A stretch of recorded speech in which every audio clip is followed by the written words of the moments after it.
Committee on Commerce, Science, and Transportation will come to order. It is fitting this Wednesday morning, as we convene a hearing on Greenland, that we have snow on the ground and ice surrounding us. Today, we're here to talk about something that just a few years ago was treated as far-fetched, but has long been worth serious consideration: the potential of the United States acquiring Greenland. Back in 2019, President Trump raised this issue, the idea of purchasing Greenland, and at the time it was dismissed by some as outlandish. But given shifting global dynamics, the geopolitical importance of Greenland makes this conversation one we can no longer ignore. It's a topic of interest to members on both sides of the aisle. Indeed, the idea for this hearing was one the ranking member suggested earlier this year.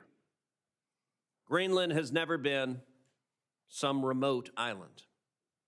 It holds immense strategic and economic importance. Its location and proximity to critical transatlantic trade routes places it at the center of several global debates.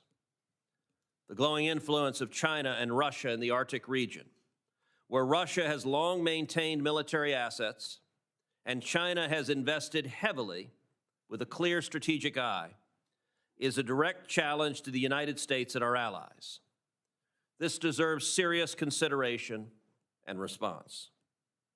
Greenland sits directly on the shortest flight path for intercontinental ballistic missiles traveling from Russia or the Middle East to the United States, making its positioning critical to our security. We have maintained a military presence in Greenland since World War II, particularly at Patuxent Space Base, which serves as the northernmost U.S. military installation and provides critical missile warning and space surveillance. The base, along with its deepwater port and airfield, is an integral part of our national security infrastructure. Also key to our operational presence and influence in the Arctic is a healthy number of polar icebreakers. The U.S. built its last heavy icebreaker nearly 5 decades ago. Meanwhile, China has 4, and Russia has over 40, whose warships increasingly appear near Alaska. The only operational United States heavy icebreaker, the Polar Star, is 20 years beyond its service life. This is simply unacceptable. President Trump has highlighted the urgent need for a new fleet, and as chairman, I'm committed to ending Russian and Chinese icebreaker dominance, executing on this quickly, not waiting for years and years on piecemeal annual appropriations, is vital for our national security, the economic productivity of Alaska and the Arctic, and our national shipbuilding capacity at American shipyards like Keppel Anfels and Bollinger. But it's not just about defense. Greenland sits atop vast reserves of rare earth elements, materials critical for everything from technology to national defense. These elements are vital in the production of smartphones, military equipment, medical technologies, and much, much more. If the U.S. were to gain access to Greenland's resources, it could significantly reduce our dependence on foreign suppliers, particularly China, which currently operates a virtual monopoly on the rare earth market. Now, some may argue that the U.S. purchasing territory is out of the question. But it isn't unusual for us to do so. Indeed, much of the history of our nation was formed by acquiring territory. In 1803, President Thomas Jefferson negotiated the Louisiana Purchase with Napoleon, spending $15 million to purchase 828,000 square miles of land that ultimately became part of 14 states, many of which are represented on this committee today. From the Louisiana Purchase, we got portions of Arkansas, Iowa, Missouri, Oklahoma, Nebraska, Minnesota, Louisiana, New Mexico, the great state of Texas, North Dakota, South Dakota, Wyoming, Montana, and Colorado. Without the Louisiana Purchase, the United States would be a very, very different place than it is today. And then in 1867, the United States purchased Alaska from Russia, spending $7.2 million for what became our 49th state, and what ultimately gave this committee Senator Dan Sullivan. And indeed, purchasing territory from Denmark is not unusual. The United States purchased the Virgin Islands from the Danish Crown in 1917 to secure a strategic military position in the Caribbean, especially to protect the newly opened Panama Canal and safe-time maritime routes from Germany at war with Western powers. The acquisition of Greenland is not about military force. It's about diplomacy and shared interests, the same way we acquired the territories that make us the nation we are. And let us not forget, friends and allies can have tough conversations. The U.S. and Denmark have a strong relationship, and discussions about Greenland's future do not have to be adversarial. If Greenland's future were to include joining the United States, that would almost surely require the approval of the Greenlandic people, likely through a public referendum. This would be a mutual decision, and it is one worth discussing. For Greenlanders, there would be many benefits of becoming an American territory, including American citizenship, including billions of dollars of new American investment in Greenland that would raise the standard of living of the 50,000 Greenlanders there today.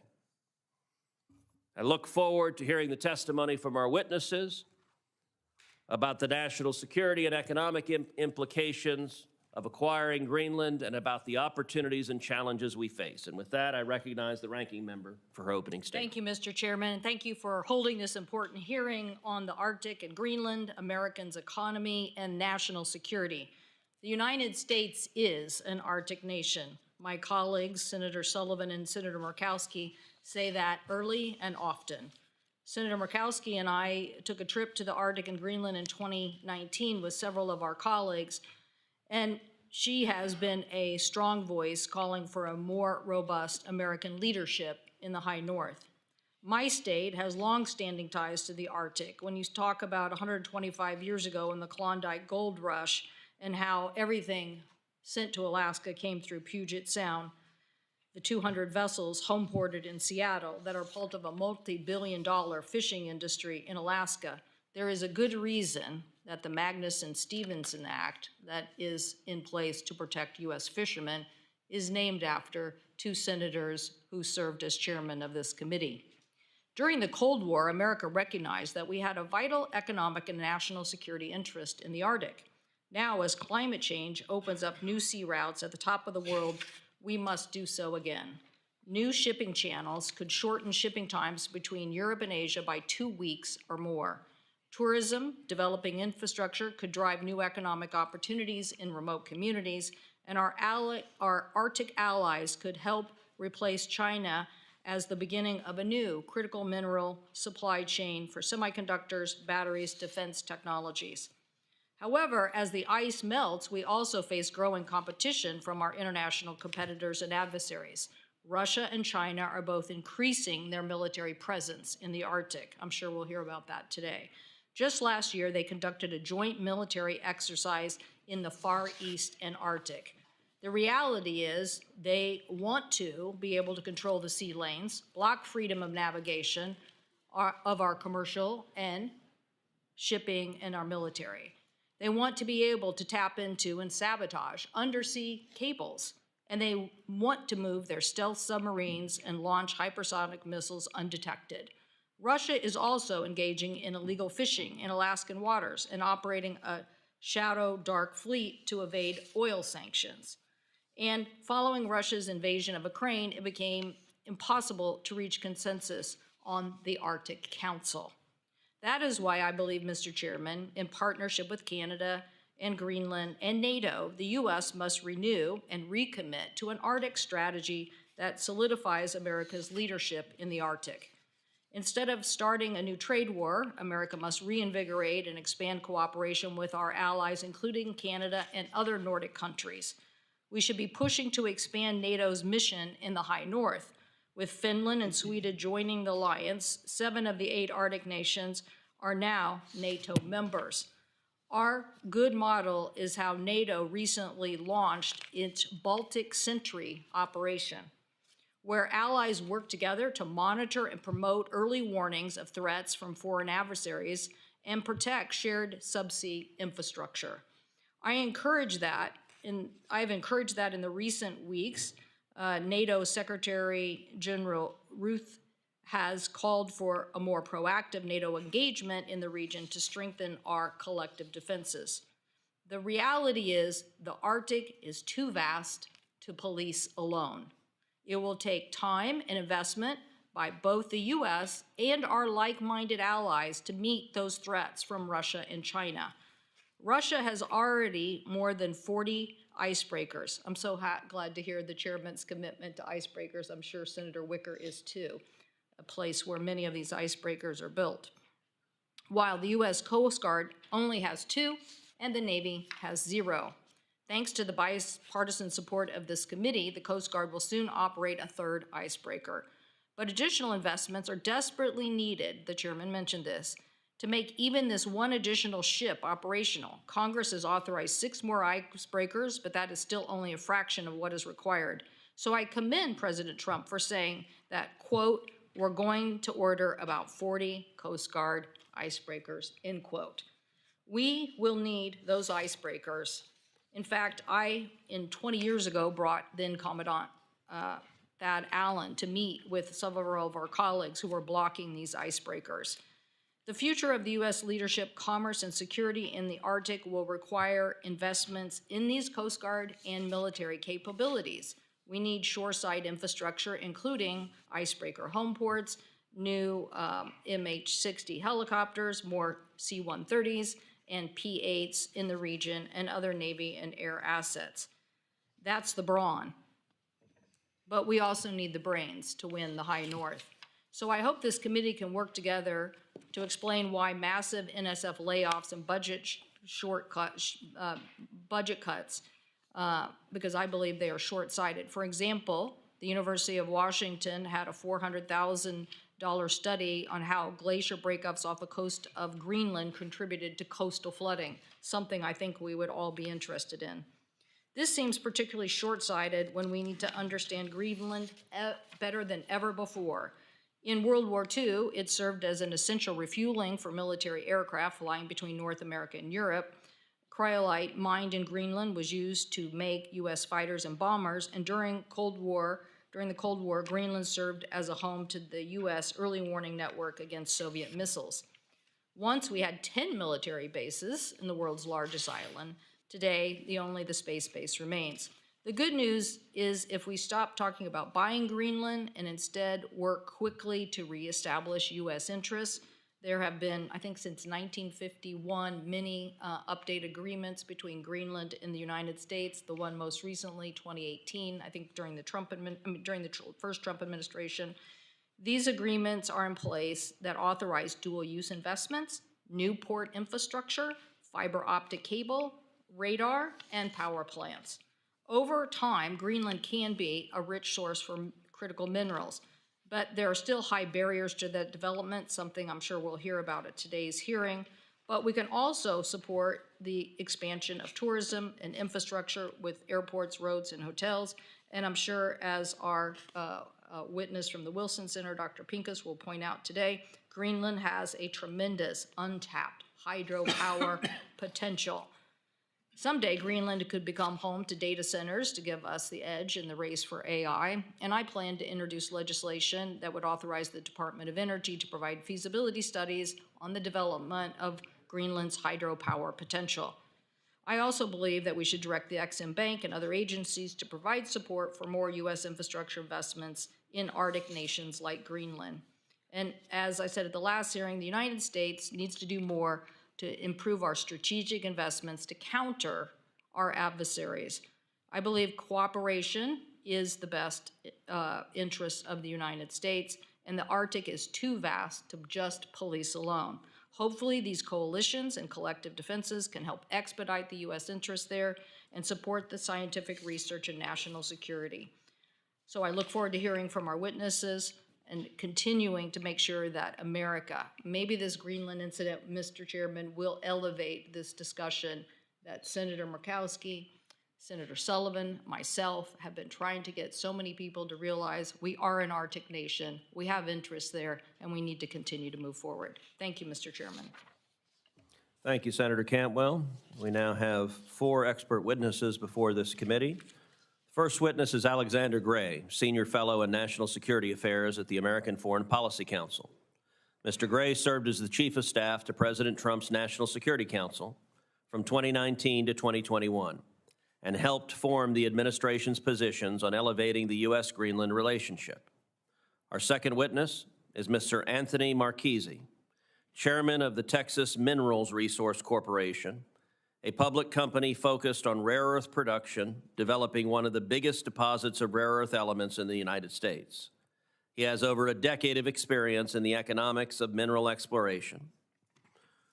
Our third witness is Dr. Jennifer Mercer, Section Head for the National Science Foundation's Arctic Sciences Section.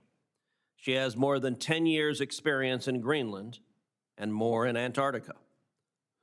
And our final witness will be Dr. Rebecca Pincus, who is the director of the Wilson Center Polar Institute. She has focused her research on Arctic security and geopolitics. Mr. Gray, we'll start with you. You're recognized for your testimony. Thank you very much, Mr. Chairman, Ranking Member Cantwell, members of the committee. I appreciate the opportunity to appear before you today on an incredibly important topic. My name is Alex Gray. I am currently a senior fellow at the American Foreign Policy Council.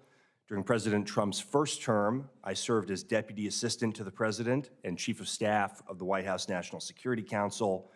Earlier, I had served at the NSC as Director for Oceania and Indo-Pacific Security, in which capacity I spent a fair amount of time working on China's relationship in the polar regions. My comments today will focus on the strategic and military importance of Greenland to the United States. Beginning in 2019 and continuing to today, President Trump has brought critical public attention to the question of Greenland's strategic significance in the Western Hemisphere and to America's national security. But it is critical to acknowledge, while that this topic has only recently gained widespread public attention, Greenland has long been a focal point for U.S. strategists looking to safeguard the periphery of our hemisphere. Before reviewing the history of U.S. interest in Greenland security and the threats that adversary influence or control of Greenland can pose to the United States, I want to make a general point about the ongoing dialogue concerning potential U.S. acquisition of Greenland. First, I do strongly support President Trump's stated effort to bring Greenland closer to the United States. As I'll mention in this testimony, the administration has several excellent options to do just that. Second, and I think this is an important point that has been overlooked, the current debate has unfortunately become centered on the Kingdom of Denmark, rather than on the people of Greenland themselves. Denmark is a key ally of the United States, both bilaterally and through NATO. Danish servicemen have fought and died alongside their American friends for decades in World War II, Korea, Iraq, and Afghanistan. This debate, though, must move beyond U.S.-Danish relations, because that is simply ancillary to the larger choice facing the United States. Washington and Copenhagen are going to continue to be close friends, regardless of the ultimate status of Greenland. Put simply, and as embodied in Greenland's own foreign security and defense policy strategy that was put out last year, the ultimate goal of NUC is to obtain independence from Denmark. When this will happen is subject to debate, including in Greenland and Denmark itself, but for U.S. purposes, it is vital that leaders in Washington take seriously what the Greenlanders themselves are telling us and what the last several decades of increasing Greenlandic self-governance and autonomy demonstrate. Members of the committee, the question facing American policymakers comes down to the following in my view. When Greenland inevitably obtains independence from Denmark, as their leaders again tell us that they will, who is going to greet them on the other side? Will it be Russia and China, with their history of predatory behavior in small developing states and their unwillingness to respect such state sovereignty? Or will it be the United States, with our commitment to sovereignty, the rule of law, respect for the environment, and for the rights and heritage of indigenous people? Now is the time to begin laying the groundwork for what arrangements can be put into place once Greenlandic independence is imminent. History tells us how critical this is, and I preview in my testimony going back to the 1860s, just how much the United States has focused on Greenland as a potential strategic threat if it is occupied or controlled by an adversary power. I would just highlight a couple things for these purposes. The U.S. actually occupied Greenland during World War II because it was so essential that we keep the Nazis from occupying it and being able to base U-boats from there or potentially to launch bombers against the east coast of the United States from Greenland. The United States has attempted to purchase Greenland at least 4 times, depending on how you count, starting in 1867 and as recently as 1955. Administrations of both parties, Harry Truman, Franklin Roosevelt, Dwight Eisenhower, all seriously considered bringing Greenland closer to the United States because the strategic logic is so clear. The island has 27,000 miles of coastline. At its shortest point, it's about 1,100 miles of flying time to the United States. Over the past several decades, foreign vessels have repeatedly arrived in Greenlandic waters without proper authorization or in violation of NATO protocols. In one instance, a Russian submarine actually showed up in Greenlandic waters and was discovered by accident. Unfortunately, our friends in Copenhagen have not devoted the defense resources necessary to ensure that Greenland and the coastline and the airspace is protected the way that it should be. As during the Cold War, the Greenland-Iceland-UK gap remains an area of considerable strategic concern for the United States as an area for submarine passage going to the east coast of the United States. And finally, the United States has a significant interest in the space base at Bitufik, which obviously remains one of only 2 U.S. Arctic facilities one of only 2 U.S. Military bases in the Arctic at that altitude that would serve strategic space interests, and there is no redundancy if we were to lose one of them. China and Russia have demonstrated their interest in finding weak spots in the Arctic in recent years, dramatically increasing their capabilities. China has preposterously called itself a near-Arctic power. It has launched a Polar Silk Road initiative with the intention to do in the Arctic what it has long done in Africa, Southeast Asia, and the Pacific, undermine sovereignty of developing states at the expense of regional and global security. Finally, I would just mention a couple things on how the United States could best bring Greenland closer to the United States. We have a couple options. One, we could make Greenland a territory, an insular area. We have 14 insular areas in the United States: Guam, American Samoa, U.S. Virgin Islands, to name a few. That's certainly an option. They all have various levels of self-government. They have various levels, depending on Congress's intent, they have various levels of day-to-day autonomy. Alternatively, the United States could offer a compact of free association to Greenland, similar to what we have with the Marshall Islands, Micronesia, and Palau. This is, in my view, an excellent option, whereby sovereignty by Greenland would be maintained. At the same time, the United States would have a defense obligation and defense access to Greenland that would ensure that our strategic interests in the island are upheld. This would grant us also the right to deny military access to an adversary power who sought to use Greenland for its own purposes. While both these options present opportunities and challenges, the point I want to make is this, Mr. Chairman, Ranking Member: the United States is running out of time to develop a coherent strategic response to an independent Greenland. The security stakes are too high to allow Greenland to obtain independence without a plan in place for the U.S. to ensure our core strategic interests are assured. As stated above, excellent options do exist and can be implemented given appropriate attention, focus, and will from the administration and Congress. Thank you, Mr. Gray. Mr. Marchese. Thank you very much, Chairman Cruz. Chairman Cruz, Ranking Member Cantwell, and honorable members of the committee. Thank you for the opportunity to appear before you today to address Greenland's mineral riches and more specifically, excuse me, the potential development of a critical minerals industry. I'm Anthony Marchese, and for 12 years have been chairman of Texas Mineral Resources, a public traded company that, along with a partner, is developing the Round Top project, a world-class critical minerals deposit just outside El Paso in Senator Cruz's home state of Texas. Round Top's diverse array of critical minerals, when combined with my 30 years experience in the capital markets, I believe gives me a unique perspective on the discussion of Greenland's riches. As the world's largest island, roughly 1.5 times the size of Alaska, Greenland presents a mining conundrum. On one hand, it is a treasure chest of not only critical minerals, but base metals, precious metals, and industrial minerals. A map prepared by the government of Greenland illustrates the obvious. Greenland's entire coastline holds what is indisputably one of the world's greatest collection of minerals in one jurisdiction.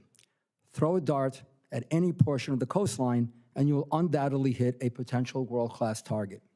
Conversely, the sheer topography of Greenland presents significant challenges. 1 mile thick ice in its interior, covering 85% of the country, winter temperatures averaging 16 degrees Fahrenheit, and thick sea ice, which potentially create clogged shipping lanes. While geological maps of Greenland present a vast array of critical mineral deposits along its coast, the presence of such deposits is only a starting point for exploration. Critical minerals vary in value significantly. Rare earth minerals such as cerium and lanthanum, although considered critical by the U.S. Geological Survey because they're part of the rare earth minerals basket, are not as valuable as neodymium and praseodymium, which are essential for magnets and batteries. Mineral characterization is essential in order to, quote, separate the wheat from the chaff, unquote, to focus on economically profitable deposits. Such characterization requires significant amounts of exploratory drilling. Drilling provides answers to questions such as, what minerals do we have? What are the estimates of the quantities we have? And what are the grades of the minerals we have? Drilling is expensive, and such costs in Greenland are magnified. Once mineral characterization costs are addressed, capital and operating costs of mining are encapsulated in a feasibility study. After receiving the necessary approvals and permits, the feasibility study requires drilling data, metallurgical data, processing cost data, environmental data, and finally, the downfall of many projects, commodity prices, or accommodating commodity prices. Mining in Greenland dates back into the 1950s. In fact, Greenland was at one time the world's largest producer of cryolite, a mineral used in aluminum production. Outside of cryolite, serious mining in Greenland commenced in the 1990s. Unfortunately, there has not been significant critical mineral mining in Greenland. In 2021, the government effectively ended a promising rare earth project because uranium would be mined as a mineral byproduct. As a result, Greenland banned uranium mining due to local indigenous opposition. Interestingly, a study sponsored by McGill University in Canada several years ago found that over 85% of the population surveyed favored mining, with the exception of radioactive materials. Without characterization, we do not know if future mineral deposits are accompanied by uranium, thereby potentially limiting development unless there are policy changes.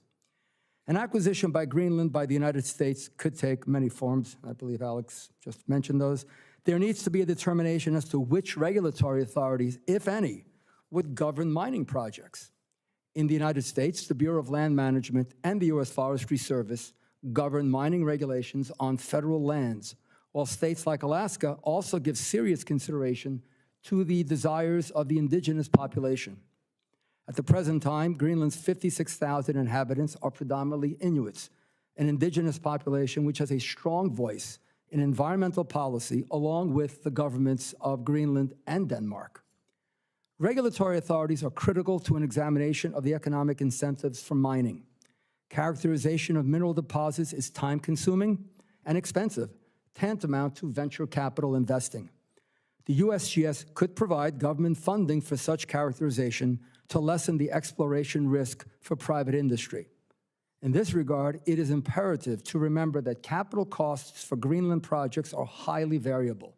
Frigid winters create many restrictions, significant hurdles for timely project development. Lack of infrastructure such as roads, fuel, electricity, and housing exacerbate capital costs. Workforce needs would require the import of foreign labor, given that skilled mining labor is minimal in Greenland. Metallurgical expertise necessary to process mineral material would present further challenges, as such expertise is generally available primarily in Asia. Greenland's mining challenges would likely require the U.S. government to provide significant financial assistance in order to attract private capital, with funding needs required in both upstream and downstream development. Short-sightedly, current U.S. policy provides funding solely for downstream development, which has been a severe impediment to our own domestic production. In conclusion, mining in Greenland can likely attract capital by providing significant financial incentives while simultaneously aligning local politics and environmental regulations in an effort to create a supportive investment climate for private industry. Thank you for your attention and interest, and I am pleased to answer any questions you may have. Thank you, Mr. Marchese. Dr. Mercer. Good morning, Chairman Cruz, Ranking Member Cantwell, and members of the committee. My name is Dr. Jennifer Mercer, and I'm the head of Arctic Sciences in the Office of Polar Programs at the U.S. National Science Foundation. Thank you for the opportunity to participate in today's hearing to share the important research and collaboration that NSF is facilitating in Greenland. NSF has an important mission of supporting the U.S. research enterprise and fostering U.S. STEM talent. NSF's support of research facilities also establishes a U.S. presence in the Arctic and demonstrates our capabilities as a nation and builds goodwill with other nations. This research is important in the polar regions where, as you know, Russia and China are increasingly seeking to extend their reach. I oversee both scientific research conducted in Greenland and the research infrastructure that enables research funded by NSF, other federal agencies, and by international partners that advances U.S. national interests. I was born and raised in South Dakota and completed my undergraduate studies there. After earning my PhD in New Hampshire, I was a researcher at the University of Wyoming before joining the federal government, first in the Department of Defense and then at NSF. The first time I deployed to Greenland was 15 years ago, bringing with me a decade of experience as a researcher in Antarctica. And I'm excited to share with the committee why Greenland is so important to the U.S. science and engineering research enterprise. The polar regions have a long history with both U.S. scientific research and defense operations. Greenland was strategic during World War II and the Cold War for the U.S. and its allies. It was the site of Camp Century, where the U.S. Army established an operational base under the ice. Efforts like this taught us a lot about ice sheets and snow mechanics and how to operate in these extreme environments, knowledge and methods that we still use today in both the Arctic and Antarctica. NSF has an established relationship with the government of Greenland, which has authority over research there. All of the research activities that NSF supports in Greenland are conducted consistent with Greenland law and regulations. NSF collaborates across the U.S. government with the Department of State and several Department of Defense services. NSF funds the research capabilities as well as research projects on the U.S. Coast Guard's icebreaker Healy, which visited Greenland last summer. NSF facilitates research logistics in the Arctic on a cost-reimbursable basis for NASA, NOAA, and other agencies that are supporting activities there. U.S. scientific research spans from the marine environment to the coastal villages and towns to the top of the Greenland ice sheet. Today, about 80% of Greenland is covered in ice, and at its thickest points, it is nearly 2 miles deep. It is a massive feature that is important for understanding variability in the Earth's land ice and is an ideal location to study atmospheric circulation. Research in the coastal waters is important for understanding marine ecosystems, ocean circulation, and the submarine environments which support fishing and vessel navigation. NSF awards support upwards of 300 people at 15 to 20 research locations throughout Greenland each year. NSF's main operational locations are the village of Gangalussuaq and the United States' Pituffik Space Base on the west coast, and Summit Station and Raven Camp on the Greenland ice sheet. Raven Camp serves as a training site for the New York Air National Guard's 109th Airlift Wing that operates the ski-equipped LC-130 aircraft fleet, the only fleet of its kind capable of landing large loads of cargo and fuel on skiways.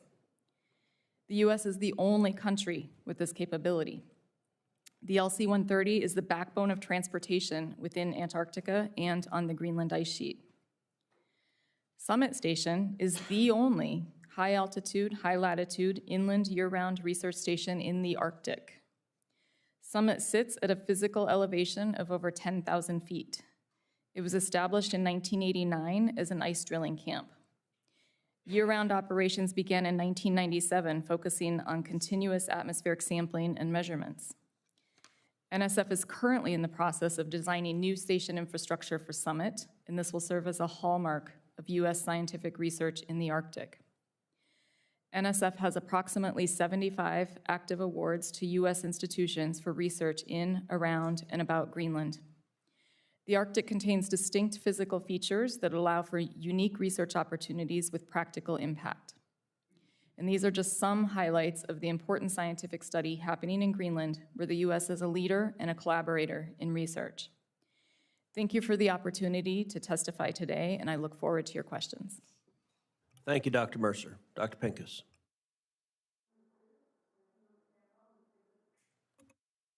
Committee, thank you for convening this hearing on the Arctic and Greenland. I'm honored to appear before you today as the director of the Wilson Center's Polar Institute. In keeping with the nonpartisan, policy-focused work of the Wilson Center, I offer the following comments on U.S. strategic interests in the Arctic and Greenland significance. My bottom line up front is that the Arctic region, which has important and enduring strategic significance to the United States, has taken on an added measure of global importance due to its natural resources, emerging shipping lanes, and relevance to space issues. Greenland's importance is best understood in this broader Arctic context. The Arctic holds significant natural resources, including minerals, hydrocarbons, and fish. Emerging shipping lanes across the Arctic, including the northern sea route across Russia's coast and the Northwest Passage, are drawing increasing interest as ice coverage declines. The Arctic is also important to the space domain, since polar and near-polar orbits provide unique and valuable satellite views. Russia has core national security and economic interests in the Arctic. It is a region of top importance to Russia. China also has interests in the Arctic, including natural resources and emerging shipping lanes. China has no territory in the Arctic, and the region is outside core PRC interests. However, the complex and emerging China-Russia relationship plays out in part in the Arctic, and this makes China an important and influential regional actor. The U.S. established itself as the dominant polar power through significant effort and investment at the peak of the Cold War. Today, the effort that went into building U.S. leadership in the poles is at risk. The investments made in the 1970s are rusting away, and the U.S. faces a new and more complex global competition. Without a fresh wave of investment and attention, the U.S. will face severe limitations on its presence in the poles and could soon lose its dominant position. These weaknesses are apparent, and it is not surprising that U.S. competitors are leveraging the symbolic value of polar capabilities and operations to apply pressure on us. For example, China has leveraged its world-leading shipbuilding capacity to build a small fleet of research icebreakers, in contrast to the degraded condition of the U.S. polar icebreaker fleet. The Polar Star and the Healy were great ships in their day, but the Star is now 52, and the Healy is 28. The U.S.'s 10 ski-equipped LC-130s, which Dr. Mercer has already discussed, were built in the early 1970s, and they are all now 50 years old. These unique capabilities are approaching the end of their operational lives. Losing them would directly risk U.S. presence in the polar regions. When it comes to Greenland specifically, I would underscore that Greenland has enduring national security significance to the United States by virtue of its geographical position, and that Greenland's mineral resources have the potential to affect U.S. economic security. I would note that Greenland has other economic strengths that also merit consideration, and I'll offer a couple comments on each of those points. Greenland's long-standing importance to U.S. homeland defense and securing northern approaches is heightened by today's increasing activity by U.S. competitors and the prospect of increasing accessibility throughout the Arctic. The Batufix Space Base is a critical forward location to U.S. missile defense. Greenland provides the westernmost location for monitoring Russia's naval activities in the Arctic and North Atlantic. Other NATO allies are critical to this effort, and the U.S. enjoys strong defense relationships in and adjacent to the region. Denmark recently announced a $2 billion package of defense investments for Greenland, with a second tranche of investment to be announced this summer. Greenland has a rich endowment of minerals. As Mr. Marchese has discussed, most are as yet undeveloped due to several significant complicating factors. The foremost challenge is the harsh climate and lack of infrastructure, which significantly raise development costs. Greenland's enormous energy potential is often overlooked. The island has virtually unlimited hydropower around the ice sheet. Its hydro potential is very high quality and offers the potential to co-locate energy-intensive industrial facilities in the Icelandic model. The cold climate in Greenland would make data centers an obvious choice, although this would require a fast fiber connection to the United States, possibly via the planned Far North Fiber project between Japan and Ireland, or through Quintilian's planned expansion. A fiber connection to Greenland would enhance regional security through a dual-use benefit to communications capabilities, and it would tie Greenland closer to the United States. Tourism is another significant area for growth. Starting this summer, United Airlines will offer direct flights just over 4 hours long from Newark to Nuuk. With tourism arrivals expected to double in the face of significant limitations on hotel availability and other support infrastructure, there is both a tremendous economic opportunity as well as need for strategic investment and development planning. Many of the challenges and opportunities we see in Greenland are echoed across the North American Arctic, including in Alaska and the Canadian Arctic. I welcome the committee's attention to this problem set and its strategic implications. The Polar Institute stands ready to support Congress's efforts through our research and analysis. Thank you so much. Thank you to each of the witnesses for your very informative testimony.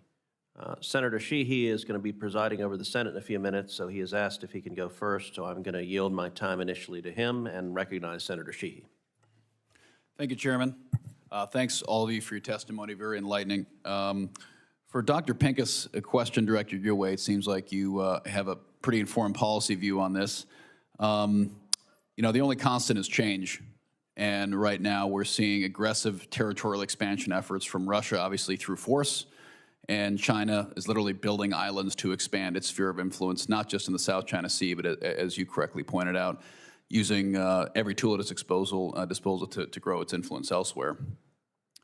I think the discussion we're having here is a common sense discussion about how we can maneuver ourselves to ensure that an extremely important piece of real estate, which at the end of the day is what we're discussing, whether it's data centers, whether it's critical minerals, whether it's shipping lanes, does not fall into the wrong hands. And from your policy perspective, what is the best approach? And I think then I'll move to Mr. Gray as a secondary. What do you think is the best outcome? What's the best approach to achieve what we think the best outcome can be so that we do not allow Greenland to become a territory of our adversaries in the very near future? Thank you so much for that question, sir. I would say that from a policy analysis perspective, which is my background, the U.S. has a range of policy options in Greenland. The choice among them entails a consideration of priority, risk, and cost. And the President and Congress will make those determinations and set policy. I do think that a thorough review of various scenarios and contingencies would be worthwhile exercise to carefully review the range of possible scenarios for Greenland's futures and evaluate a set of options for the United States, again, along those parameters of priority, risk, and cost. We have heard that Greenland is in a global context in which we have options that span across the Pacific in terms of different approaches to our relationship with Greenland. So we have both a geographical span to consider here, as well as, I would say, an evolution over time. Greenland has been very important to the United States missile defense for decades, and so we have an enduring significance there as well. So I think thinking about sort of geographical span, risk over time, and then those questions of priority, risk, and cost would merit a very thorough review. I welcome this discussion here today but I think a more in-depth analysis of the various options would give you better grounds for making those determinations. Thank you. Senator, I agree with you completely that the threat is very real. And the threat of both Russian and Chinese penetration in Greenland, and not just in Greenland, but in the high north more generally, is something we have to be very attuned to. We've seen it not just in Greenland, but in the Faroe Islands. We've seen it in Svalbard. We've seen it all over that high north region. To me, the number one objective of the United States in Greenland has to be the same that it's been since the 1860s, which is to prevent, deny access and control to an adversary power who would use that space to threaten our homeland and our hemisphere. To me, the best way to do that, ideally, would be as an insular area of the United States, one of the 15th insular area that we have. Alternatively, if that was not feasible for whatever political or other reason, I think the alternative of a compact of free association, whereby critically we would have military access, but I think even more significantly, similar to our Pacific friends in Palau, RMI, and Micronesia, we would have the right of denial to deny formally and through a legal mechanism the right of a foreign adversary to use that space. I think that would be the ideal American solution. What do you think that's not going to come for free. So what's that going to cost? Well, I can tell you, sir, in the instance of Palau, Micronesia, Marshall Islands, it does cost development assistance. It costs, in Palau, we have a trust fund that we funded for decades. It is on the order of hundreds of billions of dollars. But I think, one, it solves a security dilemma that we have had for decades or centuries. And two, Mr. Marchese is much more eloquent on the natural resources side of this, but there are tremendous economic opportunities that I think can offset some of these costs if we do this strategically and thoughtfully. So I think I think there are ways to offset the cost, in short, Senator. Great. Thank you. Thank you. Ranking Member Cantwell. Thank you, Mr. Chairman. And again, thanks for holding the hearing. And Dr. Pincus, so Greenland is a NATO ally, correct? We have military relationships now that allows us to be there, and we have all these other relationships that we could take advantage of, both on minerals. It's, to me, there's just a cheering section in Congress that wants us to understand the Arctic, and we've been yelling about it, I guess, or cheerleading for icebreakers for a long time, because it starts way over on our side of the country. Before you get to Greenland, we are seeing the intimidation, the activities of Russia and China as it relate to our fish, intimidation in our waters. And so for us, it doesn't start and end at Greenland. It is this issue you and others articulated of a melting ice that gives a Northwest Passage, that gives a whole new trend of interest. So, but when you think about what you mentioned, everything from, space to natural resources, what do you think is the most important thing we could do now to bolster that alliance? Is it a more broadened NATO agreement? Because with this Baltic Sentry operation where we're trying to stop what Russia is doing, is it some other capability right now on this communication issue? And then, while I'm not against the mineral agreement or enhanced mineral agreement, it seems to me that the hydro relationship, given what Mr. Marchese said about the ice being this challenge, here ice is our friend, and ice is creating a ton of hydro. And if you do the sea cable, it seems to me like this is that getting a stronger NATO relationship, getting our expansive view of how this fits into the larger Arctic picture, and taking advantage of the easy layups would be things that we should do. Thank you for that question, Senator. again, I'll go back to my earlier point that the U.S. has a range of policy options. And the first step is to define the problems that we are focused on really carefully, because it's hard to talk about answers if you don't know, if we're not all in agreement on what the problem is. But I think— I call that the correct environmental assessment. But in terms of policy options, I think, the acquisition of Greenland is a really interesting option that deserves very careful scrutiny and weighing. I do think that it is a challenging option. I think there are some practical hurdles that would have to be overcome, and we can have a discussion about what those would be. I do think cost is an issue, but I think there are a range of options that, again, can be weighed against the problem, the risk we face, and our relative prioritization of it. And so if we put territorial expansion sort of at one end of the spectrum here, and then we can think about what might be smaller scale policy options that would be a less total solution, but might Okay, be— let me ask you something differently. Sorry. If this, we weren't discussing Greenland and what the president said, would you be arguing for a larger NATO relationship and a larger Arctic agreement between the United States and NATO allies? I think the NATO alliance is becoming more active in the Arctic region without that agreement. And NATO is a large alliance that moves fairly slowly. So it has taken some significant steps to be more active in the Arctic in the last few years, and that process has been balanced against the ongoing demands of the war in Ukraine. Well, you could say we were slow on icebreakers too. So this is this awareness issue of we're trying to get the whole country to understand this challenge. I will say that the US and Denmark have a bilateral defense agreement for the defense of Greenland from 1951 that did not include Greenland. That agreement was expanded in 2004, the Igalikuit Agreement, to better include Greenland's voice.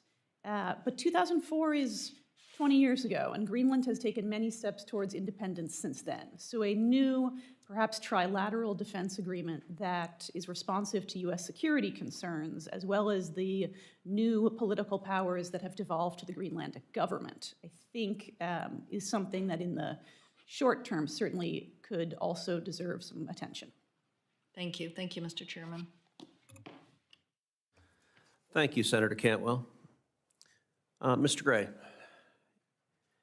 if the United States were to go forward with attempting to acquire Greenland, it would likely require the active agreement of Denmark and also the vote of the people of Greenland that this was a mutually beneficial step. Let's focus initially on the first part. From the perspective of Denmark, what are the benefits to Denmark of considering this negotiation? Well, Senator, I would say Denmark has failed, unfortunately, to provide the type of security that the alliance, that NATO, that we all need in the Greenland region, in the Arctic, for a long time. So having a U.S. commitment to take on some of that security burden would be beneficial to Denmark based on their behavior to date. I know they've recently increased some defense spending relative to Greenland. That's great, but we have a pattern of decades of neglect. So I would think that would be to their benefit. Look, I think the larger question here, Senator, is Denmark is not going to have as a constituent part Greenland over the long term. And so to the Greenlanders have made that clear. So the question is, what is the security architecture that's going to be in place at that ultimate point of independence? And it's not in Denmark's interest, just as it's not in our interest, to have a vacuum that is filled by China and Russia. And that's why having some sort of discussion about what comes next is so critical. So if I'm understanding your testimony correctly, there are three principal benefits to Denmark of considering selling Greenland's territory to the United States. The first is that their existing defense obligations put significant costs on Denmark, costs that are a real burden to the government of Denmark and the people of Denmark. The second is if the United States were to shoulder the cost of providing that defense of Denmark would also significantly increase the defense defense of Greenland, rather, would also significantly increase the defense and security of Denmark, and limiting the role of Russia and China in the Arctic also inures to the defense benefits of Denmark. But number three, and this is an important point you made, we are seeing a growing independence movement in Greenland. If Denmark were to negotiate today with the Trump administration to sell the territory of Greenland to the United States, it would presumably be able to negotiate some substantial sum of money. That's how we purchased Louisiana Purchase, that's how we purchased the Virgin Islands, that's how we purchased Alaska. If Denmark does nothing and Greenland declares independence, then rather than getting some substantial sum of money, Denmark gets nothing. Is that a fair summary?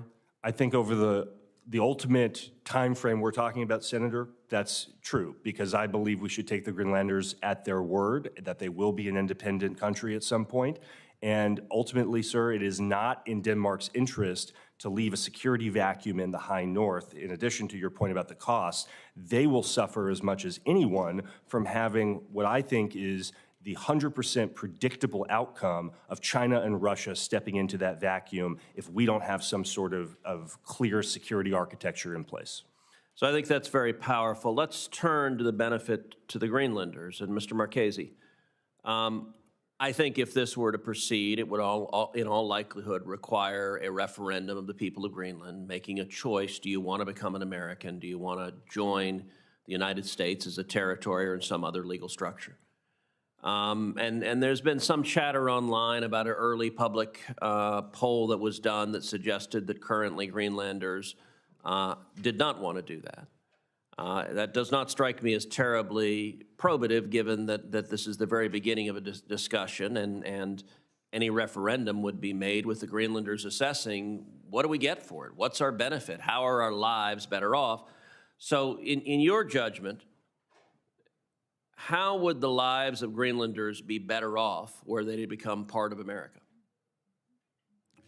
Senator, I mentioned in my testimony that McGill University had done a survey of the population, and they were for mining. So I believe part of it is the recognition that were the United States to come in, more than likely, they would provide some form of financial assistance to allow private companies to come in and mine. And the vast majority, I think they said about 85% of the Inuits wanted mining, with the exception of uranium. That's a separate topic. The point is, I believe once the Greenlanders recognized that the United States would come in and provide a lot of assistance, that mining jobs would be there, and that's very important for the population. There just isn't that much mining right now, and I think that if there were the prospect of financial assistance to jumpstart the mining industry, I think you would see more Greenlanders interested in becoming part of the United States. Well, we see significant discussion. I sat down this past week with the ambassador from Denmark and with the ambassador representative from Greenland, and one of the things we discussed is the very significant benefits that come with American citizenship. And I think, for example, of Puerto Rico, where the people of Puerto Rico enjoy a considerable upside from their current status as an American territory. And were Greenland to agree to this acquisition, the Greenlanders would get the invaluable asset of American citizenship, but also would benefit from billions of dollars of additional investment in Greenland to develop those rare earth minerals, the vast resources they have that are not currently being developed. Tell us, how would the investment increase, and how would that benefit Greenland and America if Greenland's status were to change such that it were part of the United States? Senator, the first step, as I mentioned in my testimony, would be to actually provide, I believe the USGS would be the best forum or the best agency to do this, but with the USGS's assistance, undertake a massive mineral characterization in the country. Well, first of all, that in and of itself, it's not a short-term process. That's probably a few years to do that. That in and of itself would provide jobs for people. Remember, there are only 56,000 people there, so you don't need that many to be happy, to have the entire country be happy. So the USGS comes in, provides some assistance to map, in essence, map the area to figure out which deposits are real, which deposits are not real. Once you do that, then you start getting into convincing companies to put money in, and that provides even more jobs. So I think even before you start putting a shovel in the ground to create a mine, you have, in my opinion, the potential for thousands of new jobs in a mining industry. I mean, at the end of the day, Greenland, in my opinion, can become a, with obviously responsible environmental oversight, can become a major international producer of all types of minerals, not to mention, as Senator Cantwell said, a potentially large hydro industry. And that in of itself requires, forget about rare earth minerals, but as an example, the hydro industry would require a tremendous amount of jobs. But remember, the expertise has to be developed also. So there are potentially massive economic benefits. I believe massive potential. Senator Kim. Thank you, Mr. Chair. Mr. Gray, I would like to start with you. You talked about two different ways in which this might proceed, about Greenland becoming an insular area or a COFA agreement. I just wanted to ask, does that mean it's safe to assume that you don't think the U.S. should consider use of force or economic coercion to take control over Greenland? Sir, I don't think the United States should use any sort of coercive behavior toward a NATO ally, meaning Denmark. Yeah, and because this has implications even beyond just Greenland, beyond just our conversations with Denmark. Do you think that the U.S. talking about potential use of force or not taking use of force off the table in places like Greenland and Panama, that weakens our arguments when we're criticizing or going against Russia and China for their infringements upon sovereignty in Ukraine and or maritime boundaries in the Indo-Pacific? Sir, I think what's critical is that the United States, the comments I think you're referring to had to do, in my view, with making sure that nothing was off the table in terms of if an adversary were to gain access to key parts of the Western Hemisphere. And I don't think we can take anything off the table to prevent an adversary from gaining control of key choke points. I think obviously in terms of allies and partners, we would never want to use military force or coercive means. When it comes to this decision that you're saying that we benefit from having a COFA, when we would benefit from having insular partnerships here on this front with insular areas, I guess I wanted to just understand, why does it have to be that route? So for instance, you talked about the Faroe Islands. Iceland is also up in that area. Would you recommend to us that we consider making offers to those places for those same offers of insular areas or a COFA?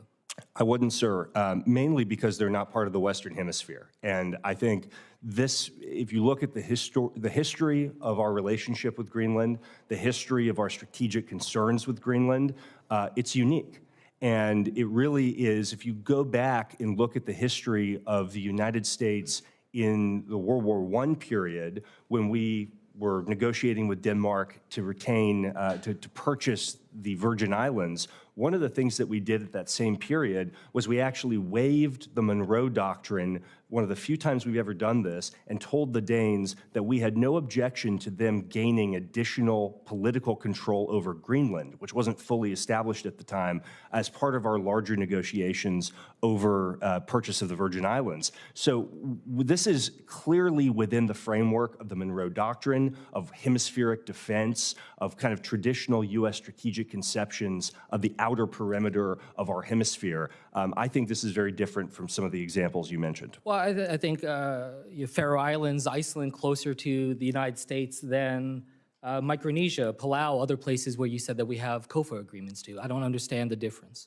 Well, those, sir, I think are uniquely important because of their strategic location relative to the Indo-Pacific and relative to some of the scenarios that might be important for us in a military contingency. And you know that, I'm sure, the history of how we acquired those and why they continue to be so critical. I guess what I'm just trying to get across here, and I also had conversations with Greenlanders over the course of the last week, is everything that we're saying here in this room, we're all in agreement that there's strategic value in Greenland, and we should be pushing forward on the icebreakers and so many other things that we should be doing. But I feel like we are getting in our own way by having this conversation about acquisition at a time when that's not even needed. I mean, I'll be honest with you, the Greenlanders I talked to were insulted that we were talking in this way about their own land, as if they're not even there, as if we can just purchase this and buy this, as if they are just an object. And that's what they said to me, that it feels like we're saying they are an object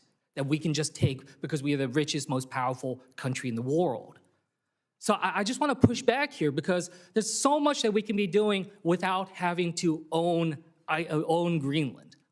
So much more scientific partnerships, so much more that we can offer when it comes to minerals and mining. We should just be pushing forward in that regardless of what happens with a potential referendum going forward.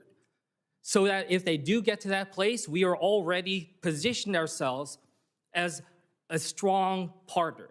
No doubt more we can do right now, but I just think that this is getting in our own way. And when you look at the polling, 85% of Greenlanders say they're opposed to becoming part of the US. 46% view President Trump's interests as a threat.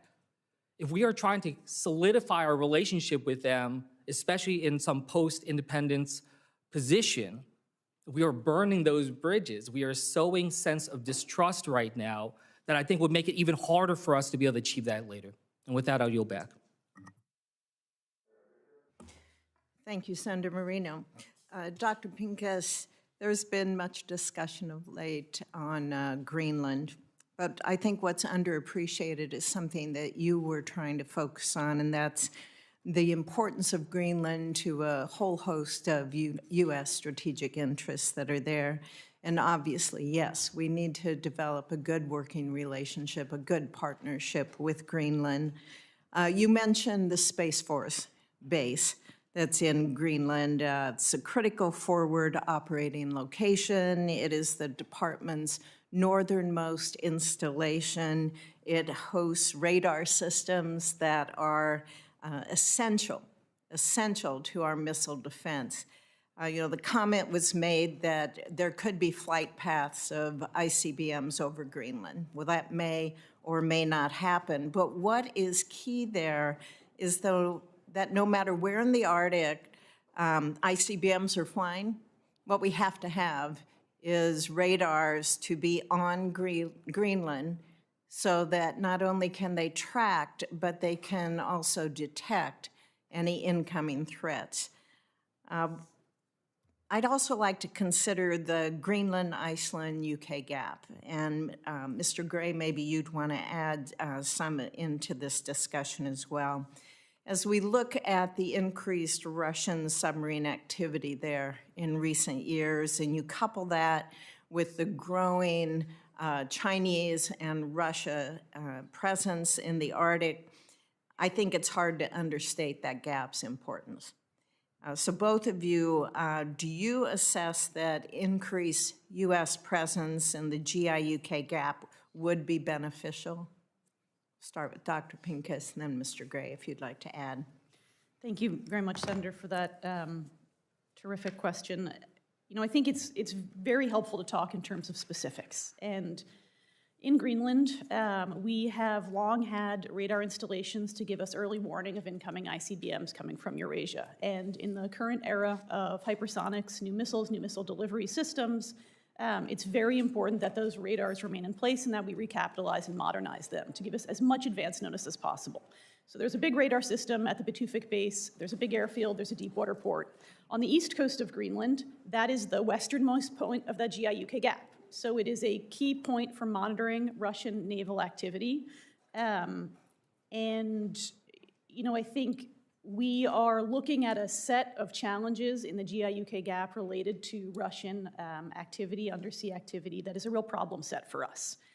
The gap between Greenland, Iceland, the UK, also I would add Norway, provides us some really important points from which to support monitoring and activity.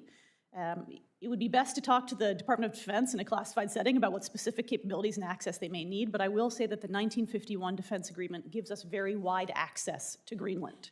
We have never had a problem asking for access and permissions and not getting it. And both Greenland and Denmark have made it clear that they stand ready to have that conversation again.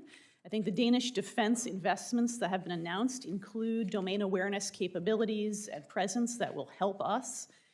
There's certainly more that can be done, but I think being very specific about what the problem is helpful in terms of thinking about our appropriate response, and also recognizing that in event of a contingency, fixed installations, whether it's a radar asset or an airfield, they would be taken out with long-range missile strikes. So, I would say that Russia doesn't have the capability to seize and hold Greenland, and nor would there be a strong military argument for it to do so, given that its most likely response in the event of a contingency would be to strike those assets and then keep moving on.